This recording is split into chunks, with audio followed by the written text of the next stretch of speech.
Welcome to A Woman's Brew, where women talk about beer. In today's episode, we're hooking up our wagon and sending our taste buds on an adventure across Elusive's Oregon Trail Trilogy. I'm Joanne, and this is Tori. Hello, hello. And we're two beer-loving women on a mission to get more people drinking and talking about great beer. Come join us!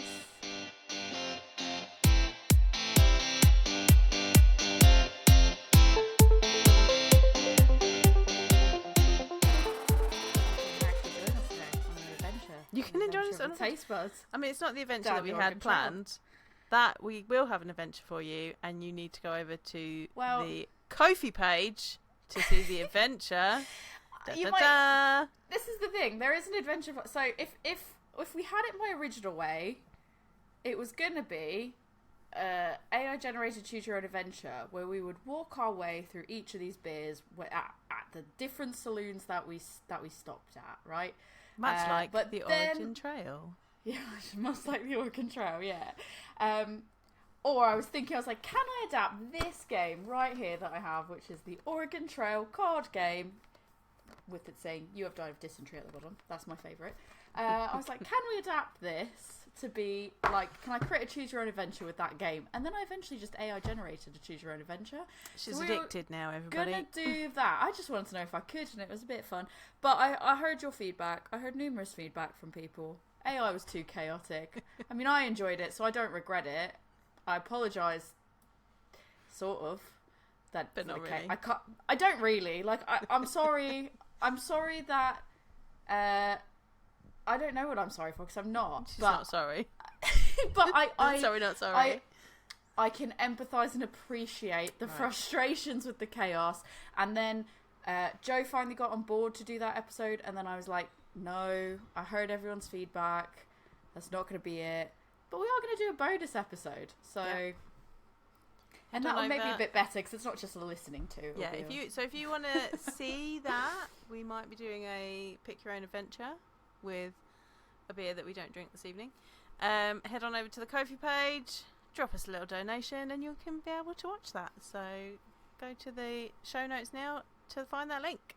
Yeah, and also you're welcome that I talked myself out of it, because Joe was actually going to co-sign it and let me go ahead. She wasn't at first, she was, and then I unco-signed us. So you're welcome. Yeah. So we have with us today, we have Elusive's, not only their Oregon Trail, which, if you don't know, Elusive's Oregon Trail, West Coast IPA, where have you been? Award-winning Oregon Trail, thank you. Award-winning. World Beer Awards winner. They have now done, this is why we're doing this now, because you can still go get these. They've done Midnight Oregon Trail, which is a West Coast black IPA. I'm actually looking forward to that. And Double Oregon Trail, which is obviously a West Coast dipper. So we thought we'd do them. We thought it'd be a bit of fun. Although, hilariously, I'm going to note this, as I went to go pick the beers up, Ruth did say, Ruth at Elusive, who we've had on the podcast before a few times now, she did say, as I picked them up, I said, oh, well, I need to pick... She's very... Thank you so much, Ruth and Elusive, because I had to pick these up on a day that they weren't technically open. And I was like, please, can I come by? It's the only day that I can come pick it up and then go see Joe after, because I really didn't want to ship her the beers. Yeah. So they were super, super accommodating and kind. So I ran over on my lunch break, having asked within 20 minutes of, like, placing the order. And I was like, I know you've not even picked it yet, but please, can I go get it? And they were super great. And then when I arrived, I said, oh, we're doing it for a podcast episode, and I need to be able to bring them to Joe, and I'm seeing her this weekend, and and everything. And Ruth's response was like, but you guys don't... I said, I went, I'm very surprised that Joe wanted to do this because it's IPAs. And then she looked at me and she went, neither of you like West Coast. Why are you doing No. And I said, actually, I really like Oregon Trail. And there are West Coast that I will drink. Yeah. Like, the West Coast Pale Brave Nose is amazing. Right. It's just not my favourite. Right, let's preface this. IPAs are not my favourite. I like a dark beer. But I enjoy trying lots of... And I advocate for everybody to try all the different styles to find out what they're like and whether you like them or not. And, you know, every now and then go back to some of them or try them from a different brewery, because you might enjoy it. right? Can I tell you my proud dad moment? Can I tell you my proud dad moment? Please. So my proud dad moment was friends round, and I had said something about well, the last time we were at the Hive, we got a type of beer, and I was like, oh, I know this is like. He said, oh, I got these ones, and then it was really struggle to drink them because I didn't like them because it's not my taste, because he's normally like a lager drinker. And I went like, why didn't you just find the lager? There's a lager shelf. And he's like, well, I just wanted to try something. You know, I like to try because maybe I'll find one that I like. And I was like, oh, proud dad moment. And I was like, I'm so proud of you, son. Like, this is... Oh, it's amazing. Because he was just, it's not a person that I expected to, like, give me that response either. Okay. And I'm guessing what was on was probably, like, sours and, like, double IPAs. And he is normally, like, lager or, like, wheat beer, like, Franciscana, like, wheat beer, like, level of drinking.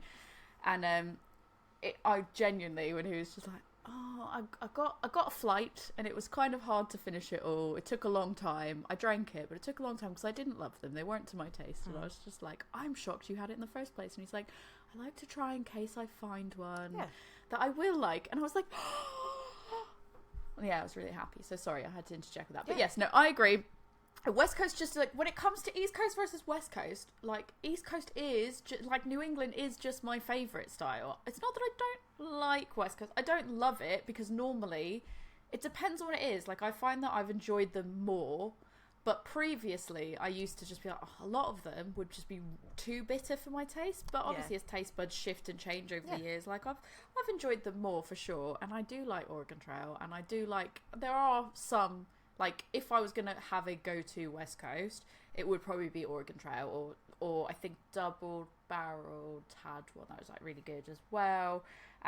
Really well balanced, like, not too bitter, just really nice. And obviously our Brave Noise that we did with Elusive for the Pale Ale was, like, that was lovely. So good. Yeah. Like, I could drink that all the time. It was really, really good. But I did laugh because she was like, West Coast aren't your style. Like, what?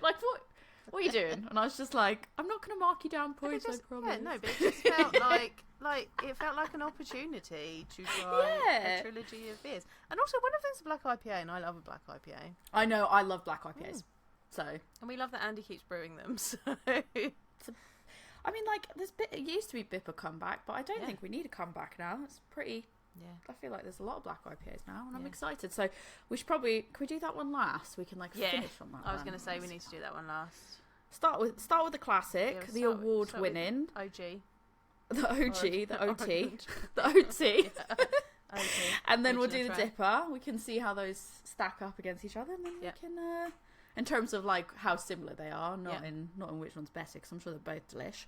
And then the black IPA to finish. I guess before we sort of crack into the first one, I think we've kind of already done like a East Coast, West Coast episode as well, where we talked about West Coast. But do you want to sort of refresh on the, like, what are we looking for in a West Coast? So, I mean, essentially, a West Coast IPA started off life as an American IPA. An American IPA started off as English IPA. So an English IPA is, it's a bit maltier, it uses English hops. That recipe ended up in the US, and they started brewing it with local ingredients, therefore American hops, which are more punchy. They've got citrus flavours and aromas, they've got pine, they've got resin. So those kind of flavours ended up in American IPA.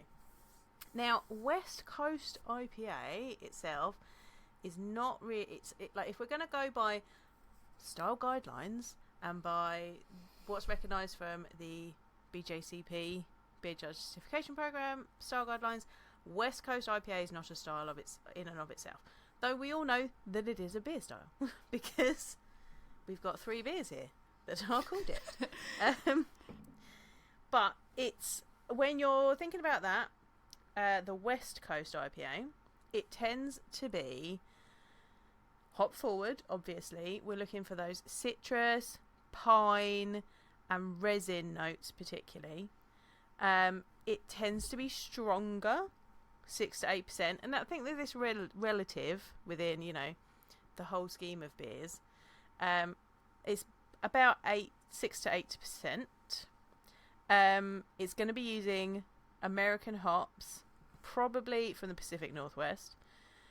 Think hops like Cascade, Chinook, Centennial, Simcoe. There will be dry hopping to add huge aromas, and it doesn't use very many malts. So it should have a muted malt profile. There might be a bit of a biscuitiness to it, maybe because it tends to be more of kind of an amber colour. So there might be like maybe a touch of caramel in there, but that should just be there to support that citrus resin pine. So that's what we're looking for in a West Coast IPA. And this is why some people don't like it, because there's obviously a lot of bitterness coming from that resin and pine. So people don't like that. I think for me, that's just I'm much more sensitive to bitterness. Yeah. So for me, it's like I will, if it's not balanced, I will notice it even more. Yeah. And that because like sometimes for me, it's just like the bitterness is off the chart, and it's like so hot. Like there'll be other flavors there, but because of the unbalance, like it'll be so hard to even enjoy the flavors, because it's so, the only way I can describe it is loud. Comparatively to the other flavors, and like for me, that's what I pick up. And then you have other people that really, really love that, and maybe they either just love the bitter taste, whereas I don't necessarily love it. They either love it because that's a flavor profile that they enjoy, or they're less sensitive to it. And then it's kind of like, they're like, I don't know why you don't like that one. I absolutely love it. And I'm like, oh, it's just really bitter. I think that's a really good descriptor, is loud. Like, it should be like, hops should be shouting at you, that bitterness should be shouting at you. But also, when it's well balanced, that bitterness is going to clean your palate and make you want to drink more. Whereas, your West Coast lover isn't that much of a fan of your soft, juice bomb New England IPAs, because there's just that complete contrast from it. Yeah, absolutely. Yeah, but I mean, I do agree though that like bitterness, it can be when it's balanced in a way that's for like when I find one that's balanced to a level that like I enjoy it, where it's noticeable, but there are other flavors like kind of around there as well. It is so like moreish. That bitterness does like keep you being like, I'll just have another quick sip, and let's have some snacks with that, and you could just like session one of the reasons all day. That is in beer, because it makes you want to drink more. Yeah. Wow. Should we crack it open? As we crack it open, I can give like sort of a high level for anyone, because I'm very conscious that a lot of our listeners are, a lot of them are UK specific or elsewhere in the world, not necessarily American. So I thought I could just give a high rundown of what the Oregon Trail actually is. So obviously, this beer is based on the game Oregon Trail, which I'm assuming was over here. I mean, I'm guessing obviously it's over here. Yeah. How popular was it over here? Because like in the US, it was incredibly popular. Is that more niche over here? We had it in schools. Like you'd play it in school. I remember playing 8-bit games on PCs at school. Oregon Trail, I don't think was one of me personally was one of them. Maybe that's just me. I don't think I've ever played it. I know of it, but I don't think I've ever played it. That is shocking. I am shooketh. Basically, it's based on like the actual pioneers traveling,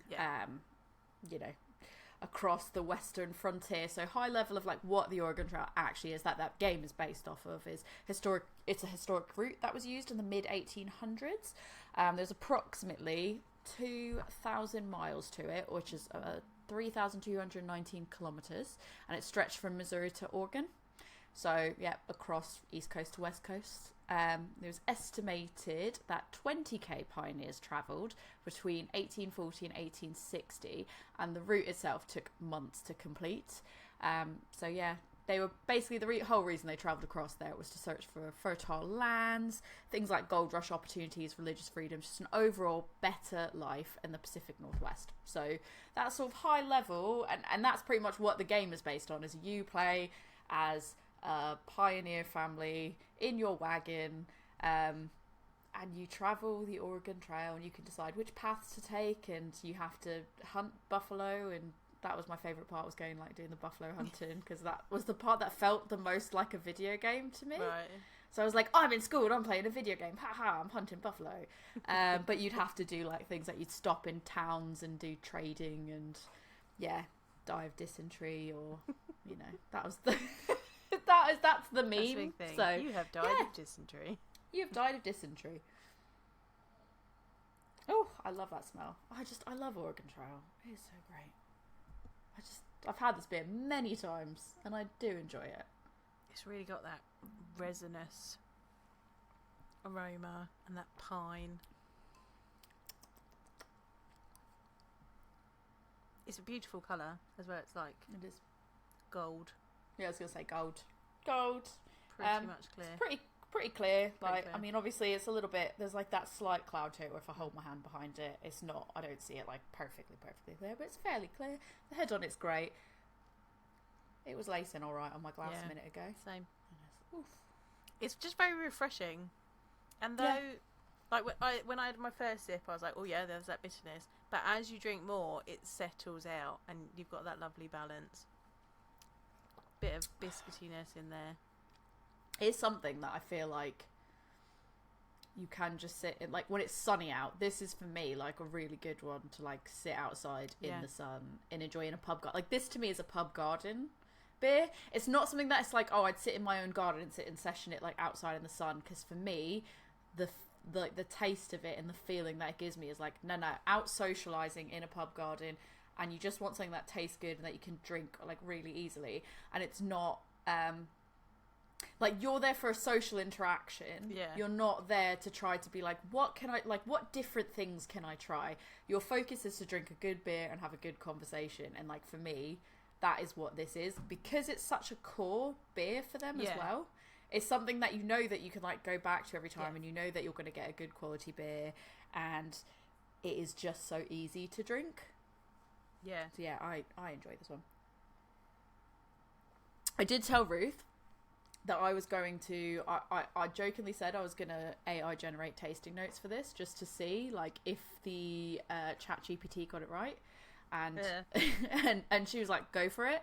So I did it, and I just want to see how close, because obviously it's going to be pulling from everyone's reviews and stuff like that. So I wonder like how close it's gotten to it. So it's saying the appearance should pour a hazy amber colour with a frothy off-white head that lingers, leaving behind lacing on the glass. So I don't know if I'd say like hazy amber. Definitely wouldn't say hazy. I wouldn't say hazy amber. And also I don't think, I think... I'd say gold. I'd still stick with gold. Yeah, I think it's more gold. It's not even like light amber, it's gold. And I think a West Coast shouldn't be hazy. That's what it's like. A key thing is that a West Coast should be pretty clear. I've turned my other light on and I'm like, there we go. Yeah, it's not even I wouldn't even argue. Like, I wouldn't even try to argue the amber side of things and the hazy side of things. But I would say off-white head, leaves behind nice lacing on the glass. Yeah, definitely. I'll go with that. 50% right, but the 50% that I don't think is the most important piece to it, arguably. Aroma. So it says the aroma is inviting and complex with notes of toasted malt, pine, and citrus. There are also hints of caramel and subtle earthiness that adds depth to the aroma. Now, the whole reason I did this, after we already kind of talked through it anyways, is strictly because I didn't want to get ideas put in any heads. So I definitely do get the pine and the citrus. Yeah, pine and citrus. I don't get the toasted malt in the aroma. That doesn't come through to me there. I do get a bit of earthiness though. But I think that's the resin. That's it. Is for me, I wouldn't have thought earthiness, because I probably would have, that is where my brain went, was the resinousness, the piney notes and all that. And I think once it says earthiness, it's like, yeah, okay, I get that now. But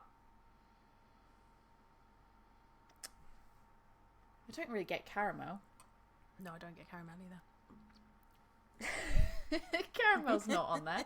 That's interesting. Well, alright then. So taste. So I like how it's written this. The taste is harmonious blend of flavours. The malt backbone provides a solid foundation with flavours of toasted bread and caramel coming through. The hop presence is pronounced but not overpowering, with bright notes of pine and citrus adding a refreshing bitterness. There is also a subtle sweetness that balances out the bitterness, creating a well-rounded flavour profile. I'm not getting toast. I don't get toasted bread. No. I don't get caramel. I do get pine. I do get citrus. I do get the bitterness. And I would agree that it's a well-rounded flavour profile, but I don't know if I would say sweetness isn't really how I would describe it. I get like a little bit of... It's very subtle because it's just kind of holding up all the others, but I get a little bit of biscuit. So less than caramel, slightly sweeter than bread.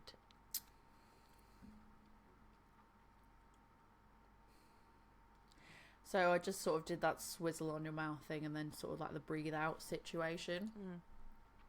And I guess I can actually get like the notes from like the grain bill. Like I do kind of feel like, you know, when you kind of like similarly to like when you're drinking water and you have that like grain bill taste in there, like that's kind of really subtle in the background. It's really subtle. Like you've got to be looking for it to come out, because it's just there like holding up, like it's just totally in the back being like, here's the citrus and the pine and the resin, enjoy this. I'm just gonna sit back here and hold it all together. It does say so. There we go. This classically styled West Coast IPA, Simcoe, Chinook, and Columbus hops combine to deliver a resinous profile with a citrus undertones. This is the back of the can I'm reading now, because obviously if people are not watching the video, they won't know that. The bitterness helps to balance out light caramel of the malts, originally brewed in collaboration with our friends at the West Street Ale House in Fareham. So, yeah, I don't know why this made me chuckle. On the back it says unfined and vegan friendly, and then it says waves. I really like that. I don't know, that's such a stupid small touch that it's just made me absolutely smile. It's like asterisk, waves, asterisk. Oh, I really like that. I've never noticed that before. That's tickled me. I like it. But yeah, I would say like the malts, I get the malts, but I don't know if like caramel for me isn't like how it's landing. Yeah. But I do definitely get that like very subtly, and that is definitely what's balancing it out. So mouthfeel, what the AI has written, Oregon Trail has a medium body with a velvety smooth mouthfeel. Carbonation is moderate, lending a pleasant effervescence without being overly fizzy. The finish is clean and crisp, inviting another sip. Now, I don't know if I agree with all that. No. I would definitely say that there's like a decent body to it. Yeah. And I would say like it's fairly... Yeah, it's got a good body. I would agree. I'd say like carbonation is like pretty moderate. Yeah. But effervescent doesn't feel like the right No. I think word. effervescent makes you think that it's quite carbonated, and and I don't feel... I feel that kind of opposes where it says that it's velvety smooth. Like, that's what I was just thinking, as I was like, that's very... Those are two different things. They don't really align, and I would say it's somewhere in between velvety smooth and effervescent. Like, it's a noticeable carbonation. Yeah. But it's not particularly heavy. I think it's just the right amount, to be honest. Makes it very drinkable. And I don't know if again, even like crisp feels almost like it's not really for me, it doesn't feel like it's how I would... Yeah, because I think that bitterness in there, like, there's something that slightly lingers. Not in a bad way, but like... No. I wouldn't describe it as crisp. For me, the resinous, like piney flavors are what kind of are sticking around. Yeah. But yeah, I think like... I don't know, like clean and crisp is not what I would probably write down as my tasting use notes. Those words for lagers. Yeah. I wouldn't use it for an IPA. I was literally just thinking, like, it feels like it's got a few different styles that it's just, like, mushed together. And so what I wonder is, like, with this, is it something that there's another beer somewhere else that's... Because I specifically put in Elusive Brewing's Oregon Trail. But I wonder if there's maybe another brewery out there that has got a beer called Oregon Trail. And it's kind of, like... pulled some of it from there, or maybe something's mentioned Oregon Trail, but actually the beer being talked about in that article is not this one. Yeah. Or I don't know, or maybe somebody just didn't write their Maybe notes. maybe they just pulled that. I mean, not properly, because everyone tastes different. Yeah. So maybe that is how it's tasting to somebody. I don't know, but maybe it's just pulling from somebody else who just has a different taste to us. I don't know. Basically, it's got an overall at the end, which says Elusive Brewery's Oregon Trail is a well-crafted beer that offers a delightful sensory experience. The balance of flavours, the smooth mouthfeel, and the inviting aroma all come together to create a truly enjoyable drinking experience. It's a beer that pays homage to the spirit of the Oregon Trail with its complex flavours and thoughtful craftsmanship. Whether you're a history enthusiast or simply a beer lover looking for a unique and flavourful brew, Oregon Trail is worth embarking on for your next adventure in beer tasting. I like the summary there. Like, even if I didn't agree with, like, 75% of the actual thing that it's written, I like the end of that. That's good. Should we move on to the dipper? Yeah. Should we save some of this so we can move on to the dipper and then we can kind of go back on that? So, moving on to the double Oregon Trail, which is the dipper. So that's so the first one was 5.8%. The dipper is 8%. This one says classically styled West Coast dipper, Simcoe, Chinook, Columbus hops. So yeah, there's the same sort of hops there. Yeah. Pretty much says similar. And then also says waves again. So that was an exciting discovery that I'm now gonna. It's on this one as well. I'm gonna look out for it all the time now. It makes me happy. Thanks, guys. That's brought a smile to my face. We're just discussing. Looks pretty similar. Same. I think It's the same. I think mine's clearer. I think. Mine is basically the same. I would say mine, holding up to the light, it looks slightly lighter in colour, but the same in terms of, like, I can see shadows of my fingers on the other side. Like, it's clear, but there is still that very slight. Oh yeah, it's very slightly lighter shadow. Colour. Yeah. But yeah, I would say the dipper for me is very, very ever so light, and the only reason I'm noticing is because I'm holding them both up to a light next to each other. If before we did that, when I just looked at it in the glass, I was like, yeah, they basically look the same. Getting lots of citrus off of this one. I was just going to say this one smells a bit fruitier. Yeah. A little bit of biscuit and a little bit of biscuit malt. Yeah, and I would say you still get that, like, piney resinous bit there, but I think it almost is a little bit more muted because the citrusy fruitiness comes through a little bit more. Yeah. I'm going in. It did have a little bit of a boozier smell to it. And I don't know if that's just my brain.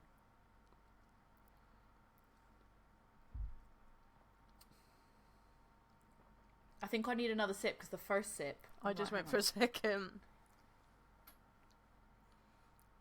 The resin bitterness really lingers at the end of this one. It's a stronger bitterness. Yep. For sure. It's still really well balanced though. Very refreshing. I get more... I'm just trying to work out, like, is it because... I'm trying to work out if it's like because I just had one thing and then I've jumped from one thing to another thing that's like slightly more bitter. Has that changed the taste for me? I get more grapefruit from this one, I think. And I think this one has a touch more sweetness to it. See, I would say that the bitterness for me is a lot louder in this one than in the normal Oregon Trail. And I don't get too much, like, I feel like the bitterness for me is like the front runner of this. Like, I don't get as much of that, like piney sort of flavour to it. I've got more resin bitterness. I'm getting grapefruit peel and pith.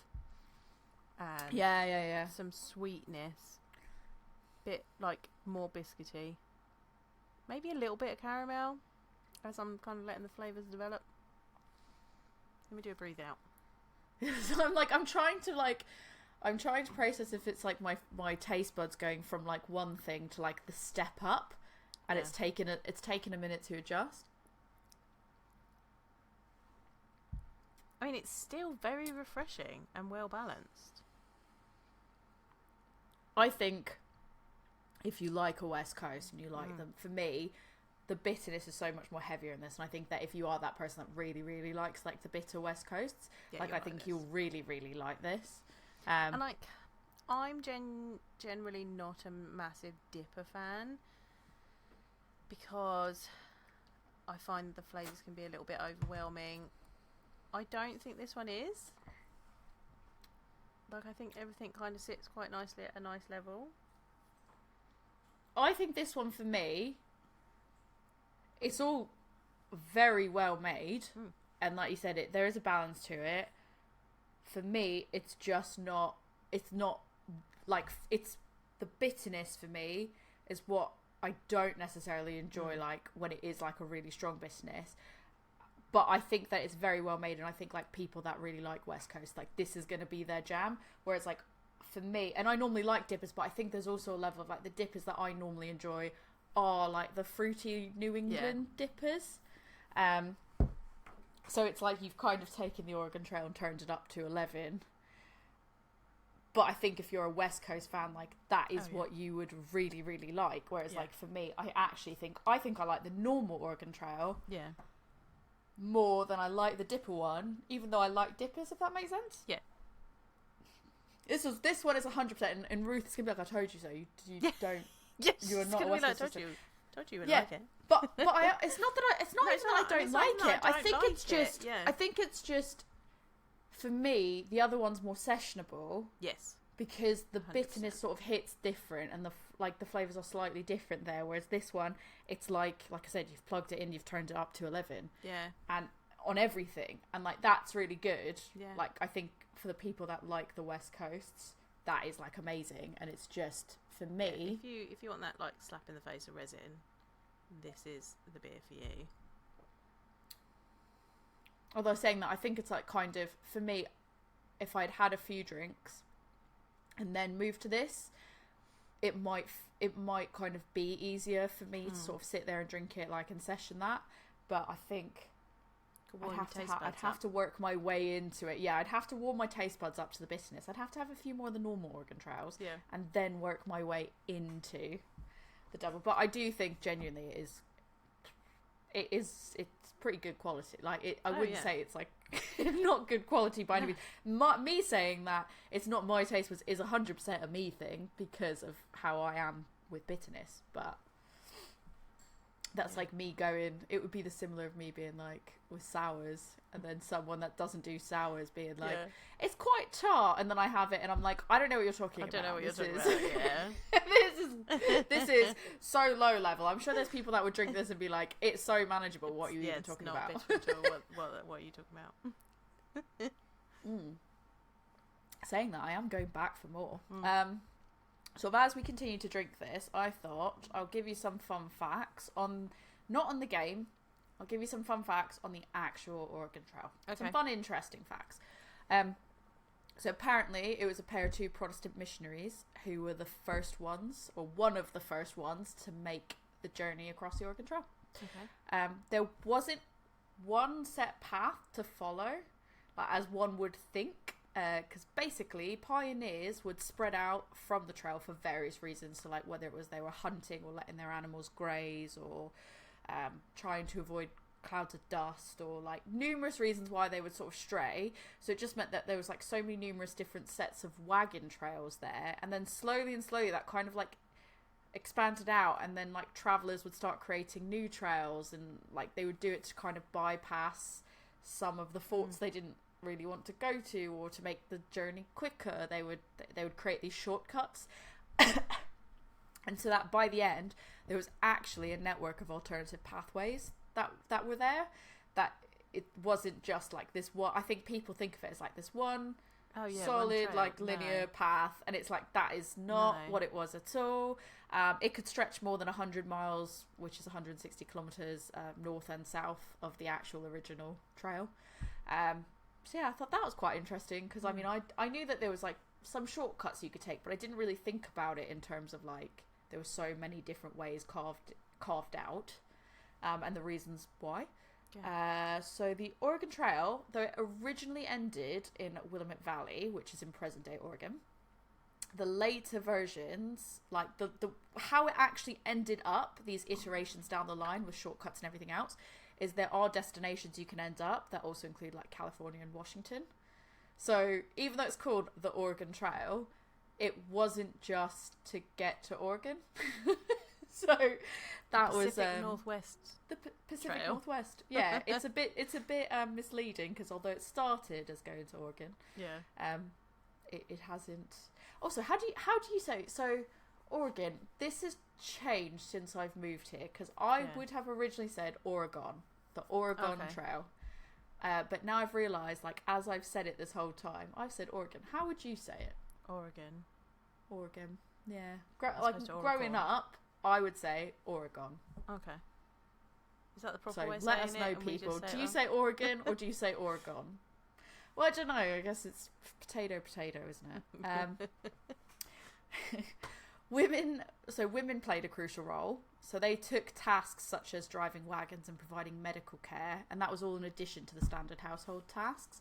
And this is where it gets a bit wild and a bit saucy. Some of them even wore pants, aka trousers. Wow. That was considered very unconventional at the time, but that's because it was like so much more suitable for like these different activities that they were doing. But I mean, how risque. Can I chuck in a point that is way more risque than that? Like, can I add a saucy point in? So it's kind of going off of we're going off piece here completely now, but like this is not on my notes. So you know, people moving out west would go and look for gold, and one of the places that they found gold was in Alaska. So there's a town in Alaska that I used to visit to when I was on the cruise ships called Skagway. It's pretty much a town between like some mountains. There's not a huge amount there, but it was an old like gold prospecting town, and there's loads of lovely hiking and stuff like that. There is a bar that used to be a brothel there. Okay. Now, when electricity was first put in to Skagway, the brothel was the first place to have it. Of course. Because it was super important that the brothel had electricity so that it can carry on its business. Because, you know, prostitutes were super important to settlers. What else are you going to do in a prospecting town in Alaska? You're going to go find gold, and then you're going to come back and have a few drinks in a shack. That's what you're going to do. What are you going to do in the winter? Like, obviously. Yeah.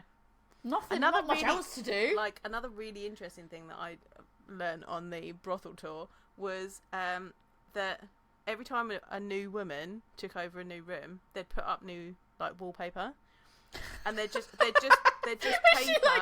This is not the one. Yeah, right. They just changed.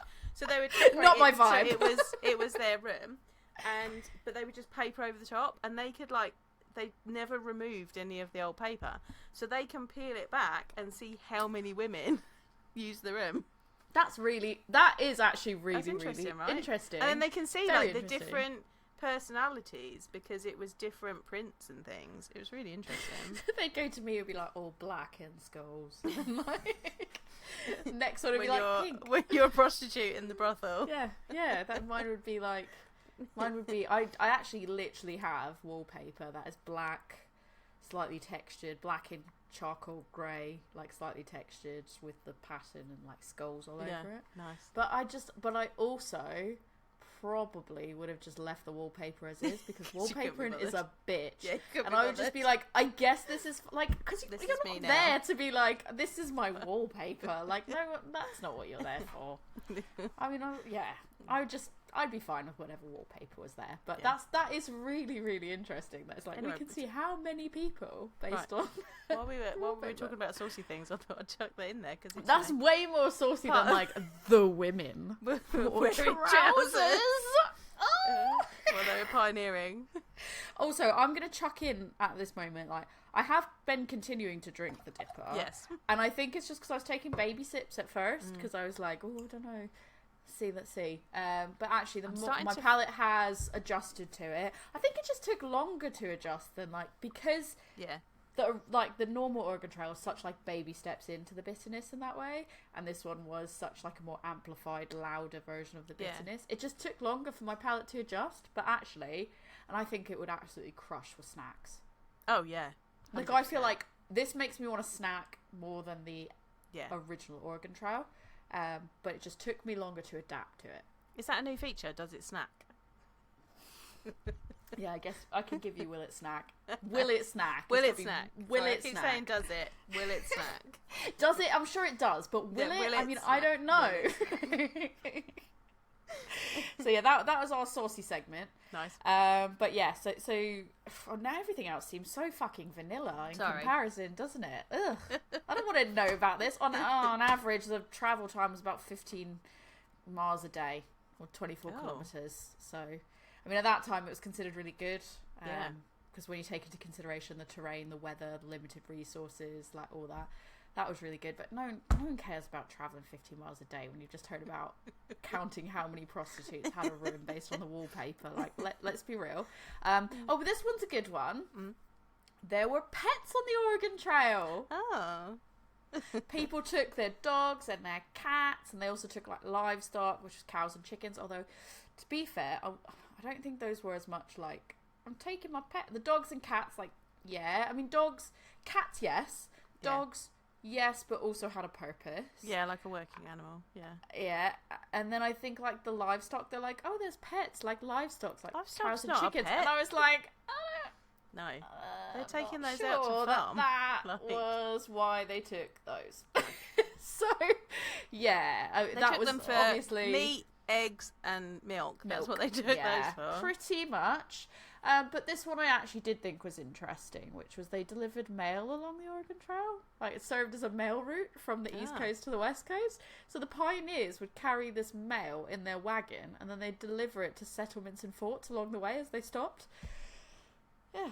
So that's how it kind of helped with the comms going from coast to coast. Like, not like nowadays where everything is instant. Like, this took days. Like, weeks, send an email. Months. Yeah, I thought that was like, okay, but then who brings it back? Because presumably someone going the other way. Think of that. Think of like how much more rare it probably was to go back the opposite direction than it was to go like towards that way.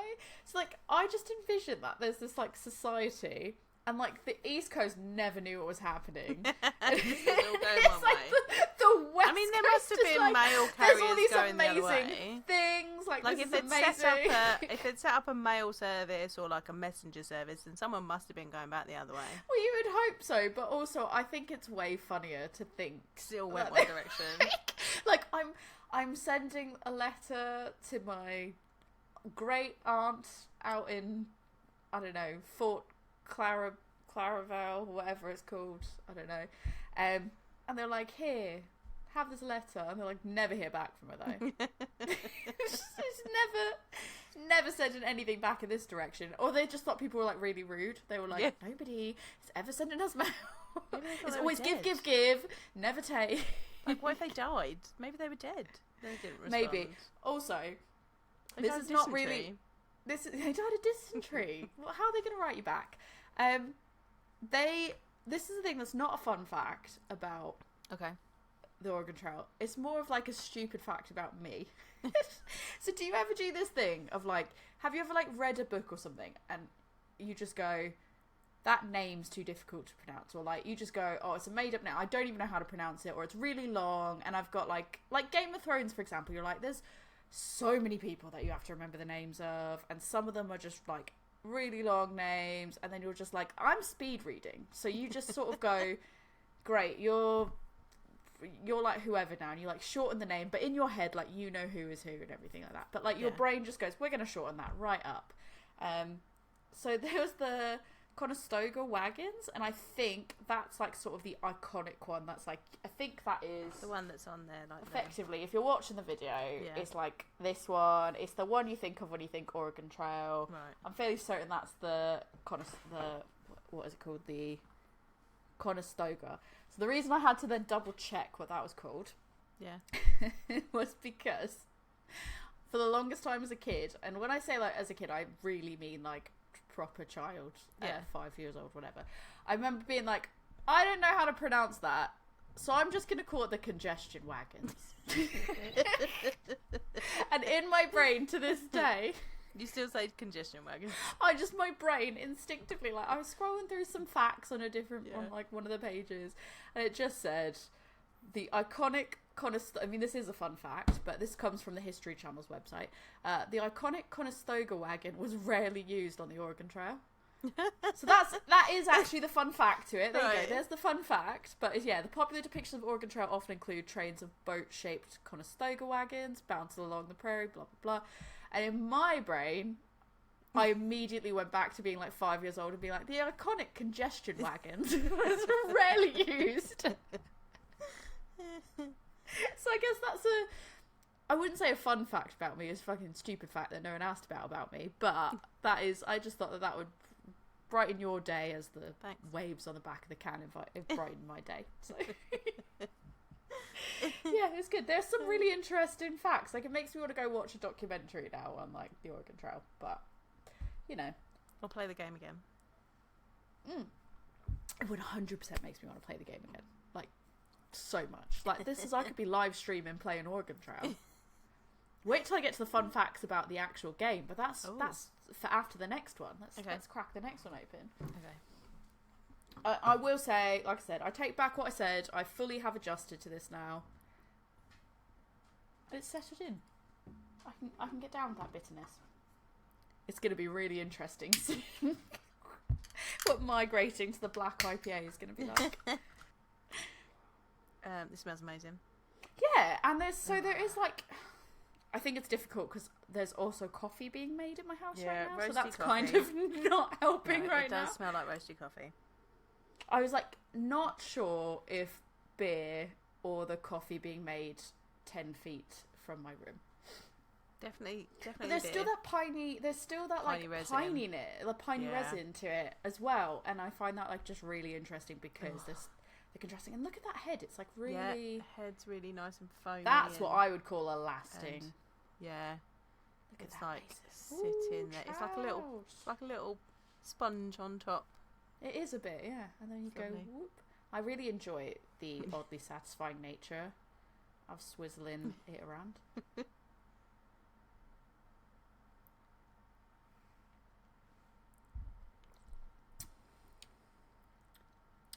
I like this. Yes. This is a big win. Big wins. Oh. There's like so there is still a very light, for me, the bitterness is always sort of coming at the back end for me. And it's kind of lingering. So the Oregon Trail, it was there. The double Oregon Trail, it was like really strong. On this one, it's still there, but there's a roasty coffee that is going along with it. That is like louder than the bitterness, and they work in such beautiful harmony. Yeah, and I enjoy it. This is a triumph. Yeah, it did not die dysentery. When you first drink it, it's kind of smooth, and then there's like this creamy coffee roastiness that comes through, and then that piney resin bitterness is at the end. Beautiful. It just absolutely makes me happy. gorgeous. Yeah, I just don't have a lot really to say. So again, Simcoe, Chinook, Columbus. So good. I do get, like Sis says, bitterness helps balance the light caramel and roastiness. I think I do sort of. I still don't necessarily get the caramel, but I'm getting the roastiness. Yeah. But then I don't know if it's just because there's so many, my brain's processing all these different flavors that maybe the caramel is there, but I'm just picking it up in a. Maybe that's what I'm getting as creaminess. Because it feels like there is something with that roastiness, like coffee-like element to it, but I can't put my finger. I wouldn't have instinctively had said caramel. Oh, it's just beautiful. Mm. Have I told you about the time I had a... I always seem I could to drink think all of it just immediately. I always seem to think of this one time that I had a black... It wasn't an IPA, it was a black pale ale. Oh, discovered nice. Afterwards. Interesting. And I always think of that as like the first time I had a black IPA or a black pale ale, but it wasn't. But it's like a real... You know when one of those beers just really sticks in your brain? Yeah. And you were just like... That was a moment where I was like, oh my god, what is this? I get that with food. I get that with food a lot. Right. Have I told you? Well, it So sticks it was in my when I brain. was in New York, and my friend and I, it was when we were the Bud Light Hotel. Oh yeah. Right. I know. And- Say no more. Yeah, so I was on the cruise ship. Bud Light bought us out, made us a hotel, took over the ship. Meant that I didn't have to work. Woohoo! And we got like late tickets to Matilda. Went and saw that. We're walking home at like 11 o'clock at night, and we were like, should we have one more drink? Let's have one more drink. Always. The answer's there's always. a bar. There's a bar down these steps. That looks interesting. It says it's got craft beer. Let's go. Went in. Didn't get back to the ship till 4 o'clock in the morning because Sounds we about literally opened the menu and went, oh, there's so many good things, and like drank all these great beers. But we would like, I think we went to the bar and we were like, can you recommend us something? And the guy was like, try this. And it was a black pale ale. Name escapes me, but it was something about a black cab. Okay. And it was from Bronx Brewing, Okay. who I know still brews. I don't think they make this beer anymore, but I know they're still around. Yeah. They are. And we drank it, and like, because it was a dark beer, and we were like, smells like coffee. Got a little bit of hoppiness to it. This is interesting. And then we drank it, and we were like, what is this madness? It was like beautifully roasty, and then there was this like pine and citrus, a bit like a hoppy bitterness that came through as well, and just kind of cut through it. And we were just like, this beer is madness. What is happening here? And it was just like, it's stamped in my brain, and it was so good that we were just like, we're going to come back out again. Come everyone to this bar and have this beer because it's madness. And we made other people come and drink it because it was so good. Like, Solid. this kind of reminds me of that. The idea, like, everyone, come with us. Yeah, we were just like, I like the fact you come and stumble drink back this at beer. 4 a.m. and you're like, everybody. Yeah. You We were need just to come like, out. Come we're going get back out of out. your beds Come right on. now. I mean, And the they're bar like, was where are we closed going? then. And you're like, We shh, were shh, just we're like- going. We were just like, when we went out, and that was the Monday. I think we went out on the Wednesday. We were like, come everyone, come to this bar. It's Come one, come amazing." all. Yeah. Yeah, I don't remember the first time I had a black IPA or a black pale ale or anything like that. But then it turns out that wasn't my first remember. black IPA.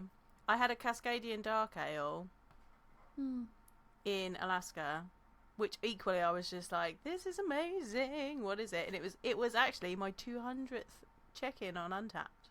Nice. I think I stopped using Untapped for like the longest time, and I didn't sign up until like way late in the game either. And I don't remember like what I had, because I think like a lot of the time in my early drinking days, like just around the beginning of the legal drinking age, like I never really, I think maybe I just sort of like drank things that sounded nice, but I didn't really stop and have the appreciation for them, or like I just kind of went, that sounds good, I'll have that, and like I then would drink it and go, that's good, or not for me, or whatever.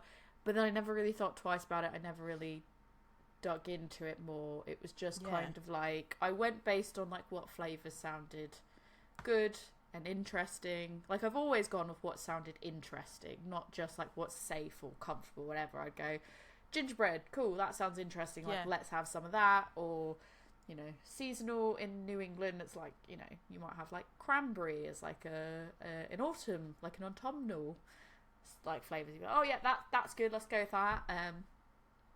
But I never really, I do think like there's probably so many beers I've had that I really enjoyed, that I just never thought twice about, because I just sort of was like, in the moment, was like, yeah, I'll drink this. Oh, that's Yeah, good, definitely. great. And I never stopped and went like, I should look into this brewery more. I should drink more of this type, or It's like... definitely, like, I look back at some of the stuff that I had when I was over in America, and I'm like, wow, I did not realise the significance of that beer that I drank at the time. Like, you know, like... But I wonder if I had untapped at that time, and I went back and went, oh, actually, like... Yeah. You know... Oh, cool, I actually have had this, like, back in the day, and I do remember that, but, like, I don't have anything to go back and reference, because I would just kind of be like, meh. Just didn't take it as seriously. And I also think that there's, like, some level of, like, in the US, I was so used to all these different crazy, like, experimental flavours. Yeah, and then being available and that was at just that was just normal. Like, these different seasonal things and, like, crazy flavours were all just so, like, normal. Yeah. That I just never thought twice about it until, like, maybe not even immediately. I actually think it was probably when I first moved here, and then being like, where's the pumpkin spice? And then it's like, can't get that. And I was like, okay, cool. Like, can't get, like, Christmas time was the gingerbread, and I can't get that. Oh, okay, cool. Like, I guess this that's is what I another one. refer to as... Now you can, now you can, but... This is what I refer to as my Anglo-American lifestyle. When I first came back after working on ships, I was like, I'm cultivating my Anglo-American lifestyle. Like, this does not help. Like, the fact that I can't get Coffee Mate flavoured creamers does not help my Anglo-American creamers lifestyle. In general. Like, I remember being like, why can I not get a creamer? Like... I actually, like, emailed Coffee Mate and was like, where your French vanilla at? Like, what's happening? Trying to explain to somebody French vanilla, and you're like, oh, French vanilla, and they're like, I don't understand, and they're like, or you have people visiting the US, like, they're going on their trip to Disney, and they were in Florida, and they're like, I'm gonna go to a Dunkin' Donuts, haha, look at this. A proper Dunkin' Donuts, not a UK Dunkin' Donuts either. Which is garbage, like, way more garbage than, like, it's not. You don't go. This girl literally made me walk halfway across Sheffield to go to Dunkin' Donuts, and then was mad because it wasn't like an American one. No. But British Dunkin' Donuts, better quality. Okay. Like, I was like, there's less variety. Yeah. But damn, it tastes like a normal coffee here. And this, I don't like that. Why are you not? I have ordered this. Why did you give this to me? Why don't you give me the wrong thing? But yeah, people will go there and they'll go like, they'll send me messages like, what the fuck is French vanilla? And I was like, it's just French vanilla, mate. Like I don't know. It's like vanilla. It's like vanilla. Yeah. But it's French vanilla. And they're like, I don't understand. And I was like, well, I can't help you. Yeah, no, I can't help you on that. And yeah, we did walk in Sheffield, and then I was so mad because I was like, why don't they have the weird flavours? There's no no so flavors. They had bog standard flavors, and then that made me mad. She was very upset. It was like, the thing for me is I was like, it's just standard. It was just a standard, like, and you can't get iced coffees here. It's just lattes. Apparently, there's a Tim Hortons opened up this way now. That's Canadian. I know it's Canadian, but I spent some time in Canada as well. And I was like, oh, did you get Timbits? And to the person that was like, oh, I went to Tim Hortons. And they were like, what? And I'm like, it is not a Tim Hortons. Then you didn't go go to to Timbits. Like, please stop talking to me. I'm like, where's your coffee roll, Dunkin' Donuts? Where's your cookie dough iced coffee? Where is your, all your flavours of Munchkins, not just the shitty flavour. This is the struggles of an Anglo-American lifestyle. Yeah. I'm just putting that out there. People just don't get it. They don't. We have strayed so far from the trail, the Oregon Trail, if you will. We are cutting our own path now. We have taken the shortcut. We have got lost along the way. We stopped at the fort. We stayed way too long for a drink. We did. And but this is all because the black IPA is so good. It's evoking memories for you. But I mean, which has then sent me on a rant. Can we expect anything less from Andy Parker? Nicest man in brewing. Like, he is the king of black IPAs. Putting it out there now. I said what I said. He is the king of black IPAs. And West Coast, really. And West Coast. Like both. So when you get a West Coast black IPA, it's like, right. Yeah, right. Like, so good. Obviously, like, if it was, I feel like even the worst one that he could do is probably better than like some people's like best attempt at it, if I'm honest. But yeah, genuinely, I really do enjoy this, and I think this is making me super happy just sat here. Well, okay, while we're drinking more of this, do you want me to give you, like, before we actually wrap up and go about our way or whatever, do you want me to give you some fun facts about the actual game, Oregon Trail, which is more with the artwork and everything else here is reflecting. So the game was first released in 1971, and it was an educational game to teach history, geography, and decision-making skills, which I don't think I ever pieced together that, like, I was like, oh... Because, I mean, we had games like this. Yeah. I vividly remember a game that's very similar where you had to kind of, like, it was like, you are doing this. Are you going to go this? Or are you going to do that? And it had a black cat in it. Can't remember the name of it now. But there was, like, this little black cat was, like, going on a little journey. And you had to decide where he was going. So it's like, it was about learning about decision making. And did you make the right decision? No. So what are you going to do next time? Not do that again. I just thought it was interesting because it's like, I never really thought about the fact that it was teaching decision-making skills. And, like, each character, like, had each character in Oregon Trail had, like, a slightly different, when you were picking your crew to go out with, they all had sort of slightly different personality traits, and that could, like, impact your route along the trail. And if you made, like, if you stopped at the wrong place, or you didn't stop at the right place, or you went hunting and used too many bullets, or you didn't buy enough stuff, like, I guess, yeah, that was decision making. I didn't really, like, think of it that way. Like, history, I was like, yeah. Geography, I was like, sort of, but, like, loosely, isn't it? Yeah. And, like, history was also, like, loosely, and I was like, I guess it was kind of like a decision making game. And it's like, do you want to ford the river? And you're like, yeah, sure, fuck it. That's the easiest way. And at the end, I remember at the end of this game, you'd be like, yeah, I'm going to ford the river. Let's do this. Like, come on, boys, we're going. And then, like, you'd have to do this, like, so the next fun fact is that basically the original version was entirely text-based. Yeah. But what a lot of people think of as not the completely text-based version, it is like sort of the early 90s version, or late 80s, early 90s, where it's the 8-bit version. And in that version it would be like, you're fording the river on your final trek to the Willamette Valley, and then you're like, yeah, let's do this.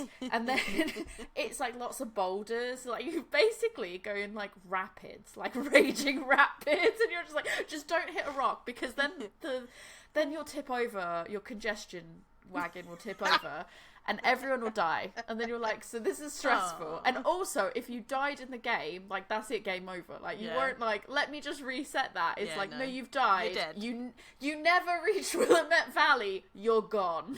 Like, and you'd have to start the game over from the beginning. And it was infuriating, because you'd be like, oh, no checkpoints.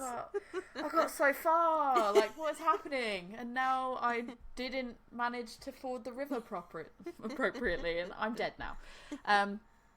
So yeah, there was that, and it's teaching you the disappointments of real life. life. Yes, the disappointment. I wasn't gonna go like that deep, but yeah, I guess decision making. Yeah, like, do you want to ford the river? Do you want to take a gamble, or do you want to like go the safe route?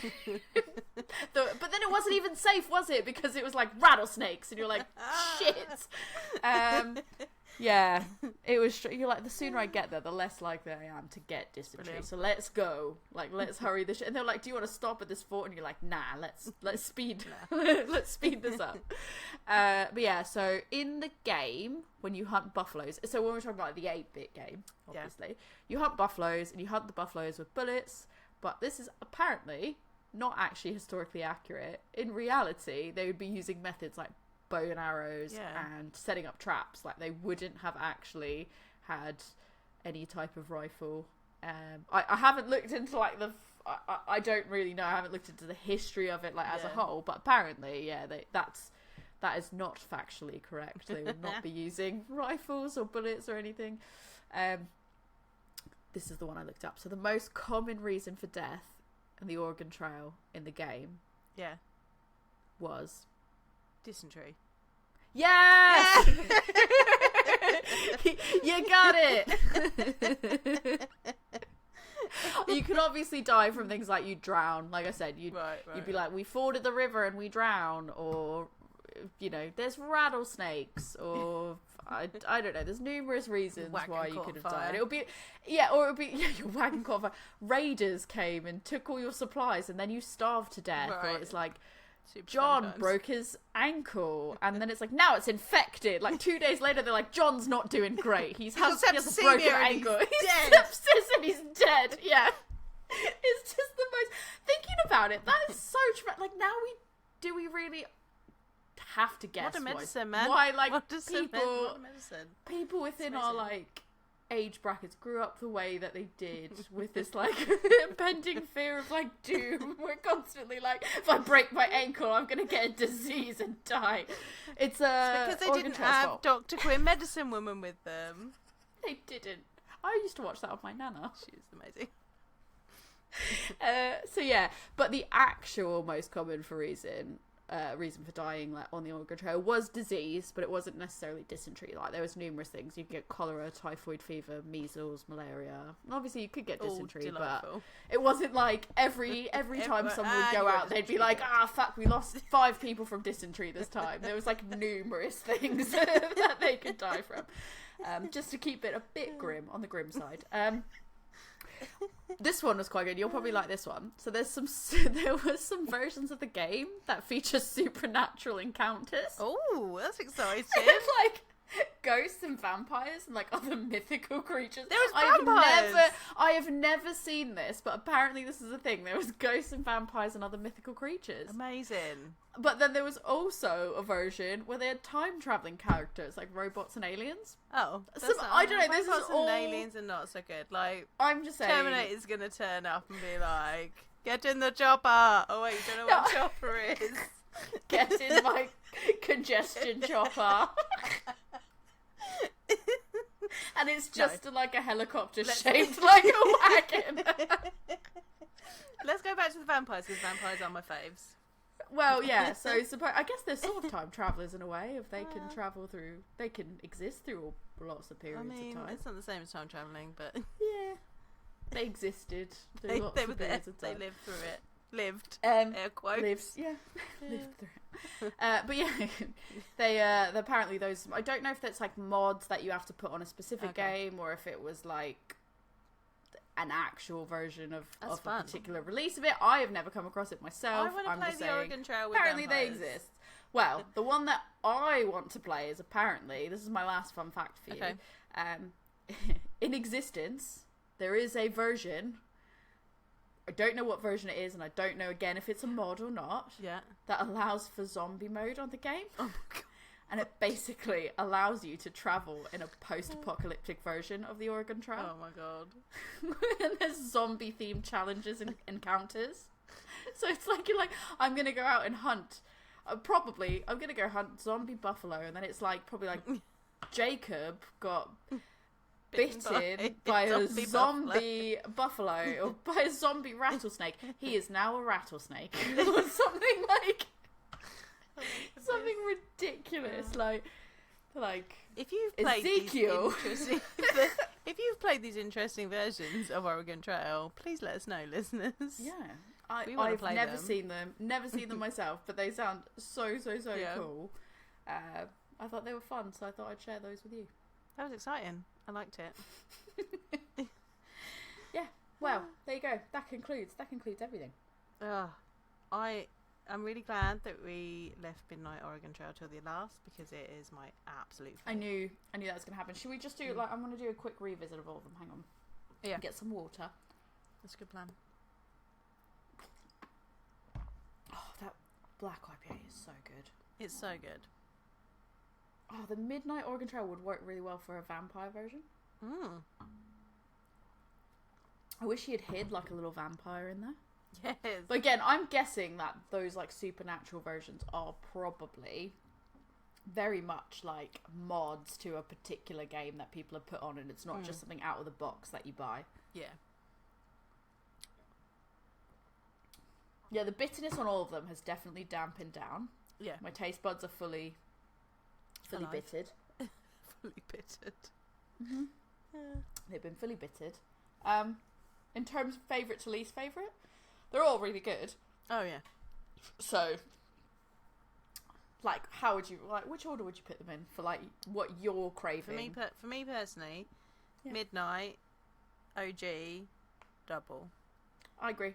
That's solid for me as well. Yeah. Like, that's what I'm saying. It's, when I say rank them in order, it's not necessarily that any of them. Something has They're to be all really first, something good. has to be last. They're all really good. I recommend that you buy all three and drink all three side by side like we have tonight, and just have that experience. Like, and it's get the fun. methodical the fourth one. Yeah, get the fourth one. That is not here. It's not part of the trilogy, but I mean, it sort of fits the theme. Yeah. But it's not here. We're not going to say it because that's going to be on our bonus episode, and you can either go check it out and follow the chaos, or not. Yeah. It is what it is. Or go on their website and you'll figure out pretty quickly you'll probably figure which it one out. it is. But yeah, definitely recommend because it's a great brewery making great West Coast. Like, West Coast and black IPAs are their bag, and I mean, Elusive just none of they these make disappointing. brilliant beers. They're brilliant people. You know, we are super privileged to have gone and done Brave Noise with them and to be part of that journey with them. Like, highly recommend everything about Definitely. Elusive. And I think that's nothing to do with like, we're saying these because we're friendly with them, anything like that. It's not even like that, because like, clearly I've just said my initial instinct of the Double Oregon Trail wasn't for me. Yeah. But obviously, the more I drank it, the more my taste buds sort of awoke into it and like came around to it. It was like, actually, yeah, that's not bad. Yeah. But it's not like, could have bullshitted and gone, yeah, that's really great, and immediately my first instinct was like, meh. So I think it's like, I think it should be clear. We're not saying it because it's like, oh, we know them and they're really nice. It is genuinely really good beers and really good people. Yeah. So. Yeah, cool. So, I guess that's everything, isn't it? Yeah. Tori, if people want to tell you how you can play a zombie version of Oregon Trail, how can they get hold of you? Yeah, I thought you were going to say something to do with how they pronounce like wagon names or something. I mean, also they can do that too. Oh yeah, if you want to come tell me about, if you've played the zombie version, like tell me about it. Was it a mod or did you just buy the game? Because I'll buy the game, that's pretty cool. Yeah, let me know. You can find me on Instagram at adventures_in_optimism or at Gmail at adventuresinoptimism@gmail.com. You can email us both, and you can let Jo know about her variant version of the vampires, and me about the zombies and everything in between. Yeah, you can find us at A Woman's Brew on Instagram or A Woman's Brew Podcast at gmail.com. Jo, if people just specifically want you to know about the vampires, tell me all where about the can they vampires. speak to Like, you? you can talk to me about lots of vampire things because vampires are my faves. And you can get hold of me at my beer school, which is Love Beer Learning, and we are on Facebook, Instagram, Twitter, TikTok, and Pinterest. Or you can come to my website, which is lovebeerlearning.co.uk, and you can email me at lovebeerlearning@gmail.com. Talk to me about all the things, because I will talk back. So on that note, we're going to go finish these delicious beers. yeah.